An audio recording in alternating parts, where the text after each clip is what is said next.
Liz Roberts is what you might call an accidental revolutionary. After 20 years of working for the BBC and for a major radio station in America, this wasn't quite what she had in mind when she and her husband moved to this rural area an hour's drive from Washington. We were thinking of buying a country farm out here, and I thought I'd do a little riding and maybe, join the hunt or some such, I don't know what I was going to do. But we came out here looking for a tasteful farmhouse. And we hadn't been here 2 weeks when someone nobbled me and said, "Did you know there was a radio station for sale just round the road?" And after that, it's all history. I was bound to pick it up, I suppose. The radio station is tiny. It's designed to serve a very small local community of just 5,000 people. It used to be owned by a renegade political group who kept the locals at arm's length. It was while trying to undo this public relations disaster that Liz stumbled across the concept that has made her name: live music on the radio. Well, if you told me that you loved me, I would be so proud. Let me hold you, honey, holler out loud. The idea was to just open up everything for a few days and have an open house and bring musicians on and let them just enjoy themselves for a few days. That was all it was going to be.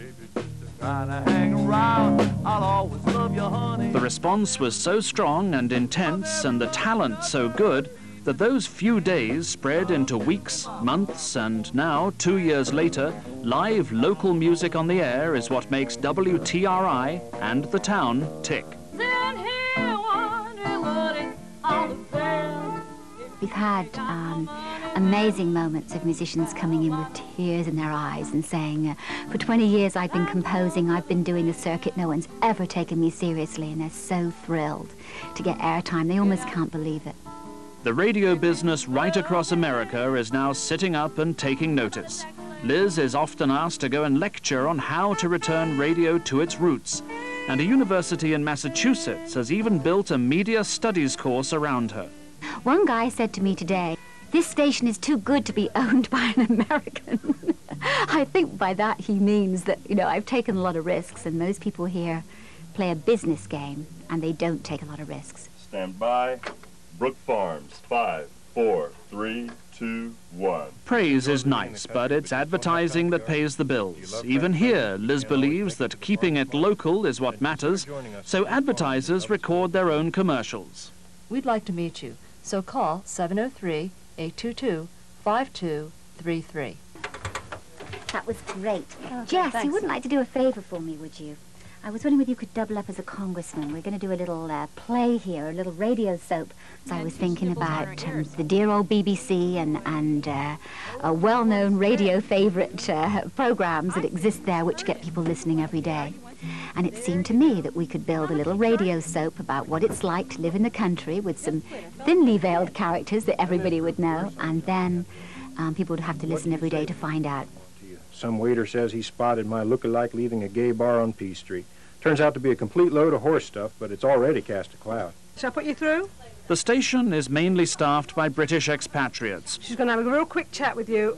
You're on hold now. Then the soap opera's chief writer is British. Here we go. Buddy Holly, tell me how. And there's Prof Rock. My name's Colin Davies. They call me the Professor of Rock. During the week, I work in Washington for a U.S. government agency. The only way I keep myself slightly sane is by coming out every Sunday morning and playing rock and roll very loudly for 3 hours. We want to get underneath. We want to get deep inside the groove to the heart, to the truth that we know as rock and roll. This guy is a cross between Eddie the Eagle and Monty Python, and is so passionate about sharing this music and wanting you to know exactly when Buddy Holly did what he did and exactly where he was in high school. We have to call him Prof Rock.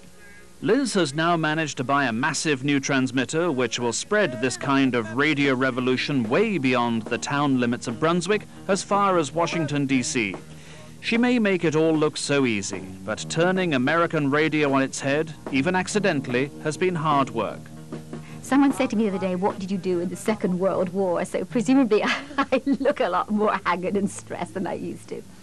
I don't know. Why do you ever set down a new path? All I can say is that we got started on it. Everyone said that it couldn't be done and it wouldn't work, and the station was washed out and we couldn't bring it back. And so it's kind of fun to show them that it can.